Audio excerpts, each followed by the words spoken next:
मैं चारुचंद पांडे, प्रवक्ता जीव विज्ञान, राजकीय इंटर कॉलेज जैना, अल्मोड़ा, एक बार फिर आपके सामने जीव विज्ञान के एक शीर्षक को लेकर उपस्थित हुआ हूँ। हमारा आज का शीर्षक है ब्लड क्लॉटिंग या रक्त का स्कंदन या उसका थक्का जमना। रक्त का स्कंदन वास्तव में एक जटिल प्रक्रिया है जो कि एक सुरक्षात्मक अर्थात शरीर की सुरक्षा हेतु होती है। शरीर में रक्त के स्कंदन हेतु लगभग 13 कारक कार्य करते हैं।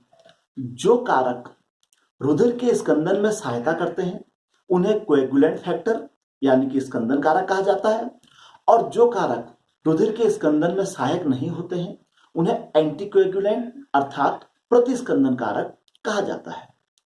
मनुष्य के रुधिर को स्कंदित होने में लगभग 2 से 6 मिनट का समय लगता है। सर्वप्रथम वैज्ञानिक होवेल ने रुधिर के स्कंदन की प्रक्रिया को समझाया था। मनुष्य के रुधिर का स्कंदन लगभग 3 चरणों में होता है, जिसको हम इस प्रकार से समझ सकते हैं। प्रथम चरण में जब शरीर के किसी अंग में चोट लगती है तो जो शरीर की टिश्यू होते हैं, जिस स्थान पर चोट लगी होती है वो डैमेज हो जाते हैं।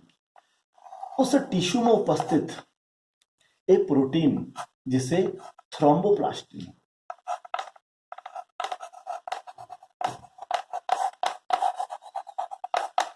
प्लास्टिन कहते हैं, वो सक्रिय हो जाता है। जब ऊतक में चोट लगती है तो ऊतक में उपस्थित जो केशिकाएं होती हैं वह नष्ट हो जाती हैं। जब केशिकाएं नष्ट हो जाती हैं तो रुधिर वायु के संपर्क में आता है।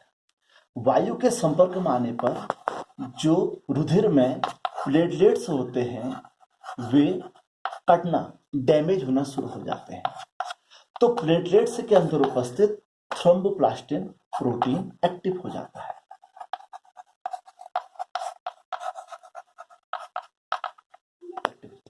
ये टिश्यू थ्रोम्बोप्लास्टिन है, ये प्लेटलेट थ्रोम्बोप्लास्टिन है।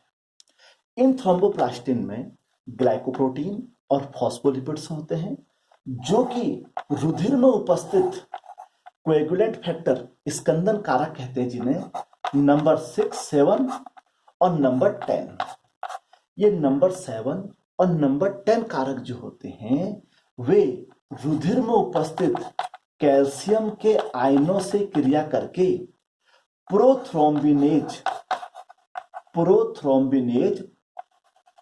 एंजाइम का निर्माण करते हैं। ये प्रोथ्रोम्बिनेज एंजाइम सर्वप्रथम रक्त में उपस्थित जो प्रतिस्कंदन कारक अर्थात जो रुधिर को जमने से रोकता है हिपेरिन, उसको इनएक्टिव कर देता है। हिपेरिन के इनएक्टिव होते से हमारा स्कंदन का प्रथम चरण पूर्ण हो जाता है। स्कंदन की प्रक्रिया के दूसरे चरण में जो रुधिर के प्लाज्मा में एक अक्रिय प्रोटीन होती है जिसे प्रोथ्रोम्बिन कहा जाता है, यह अक्रिय इनएक्टिव फॉर्म में होती है। तो प्रथम चरण में जो प्रोथ्रोम्बिनेज एंजाइम होता है वह रुधिर के प्लाज्मा में उपस्थित इस प्रोथ्रोम्बिन जो कि इनएक्टिव है उसको थ्रोम्बिन में बदल देता है। ये थ्रोम्बिन जो होता है वह एक्टिव प्रोटीन होता है। तो प्रथम चरण के अंत में जो प्रोथ्रोम्बिनेज एंजाइम का निर्माण हुआ था वह रुधिर के प्लाज्मा में उपस्थित प्रोथ्रोम्बिन जो कि अक्रिय अवस्था में होता है उसको थ्रोम्बिन यानी कि सक्रिय एक्टिव अवस्था में बदल देता है। एक्टिव थ्रोम्बिन के निर्माण के साथ ही हमारा दूसरा चरण समाप्त हो जाता है। स्कंदन के तीसरे चरण में जो रक्त के प्लाज्मा में घुलनशील फाइब्रिनोजन पाया जाता है, इसे फाइब्रिनोजन, यह घुलनशील होता है अर्थात सॉल्युबल होता है। तो दूसरे चरण में जो थ्रोम्बिन एक्टिव प्रोटीन बना था वह तीसरे चरण में इस घुलनशील फाइब्रिनोजन को अघुलनशील फाइब्रिनोजन में कन्वर्ट कर देता है। अब ये फाइब्रिनोजन किसमें बदल जाता है? इनसॉल्युबल, अर्थात ये अघुलनशील हो जाता है। कौन करता है? दूसरे चरण में जो हमारे लास्ट में थ्रोम्बिन एक्टिव प्रोटीन बना था, वह प्लाज्मा में उपस्थित घुलनशील फाइब्रिनोजन को अघुलनशील फाइब्रिनोजन, या इसको हम डायरेक्ट फाइब्रिन भी कह सकते हैं, फाइब्रिन भी कह सकते हैं। अब यह फाइब्रिन जो कि इनसॉल्युबल हो चुका है, यह इस समय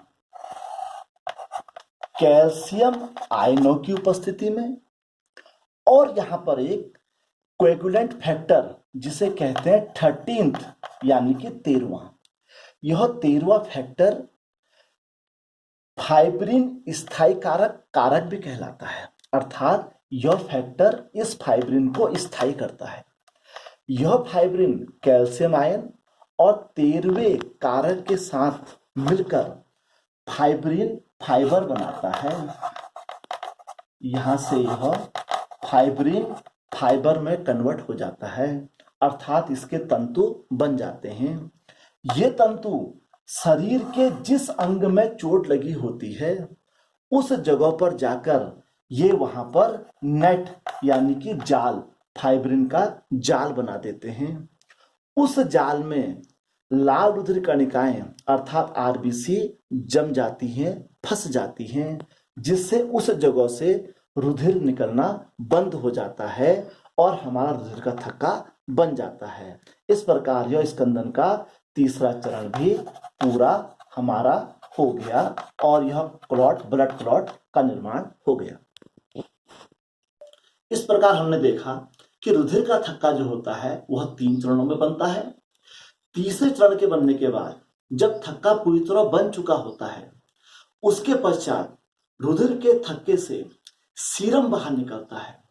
यह सीरम इस बात को बताता है कि रुधिर का थक्का पूरी तरह बन चुका है। अब प्रश्न यह उठता है, सीरम क्या होता है? रुधिर का वह प्लाज्मा जिसमें फाइब्रिनोजन नहीं पाया जाता है उसे सीरम कहते हैं। सीरम के बनते ही रक्त के थक्के बनने की प्रक्रिया अर्थात स्कंदन की प्रक्रिया पूरी हो जाती है। आपको हमारा यह वीडियो कैसा लगा, इसे आप हमारे YouTube चैनल में जाके जरूर बताएं। अगली बार हम किसी नई वीडियो के साथ आपके सामने रहेंगे। धन्यवाद।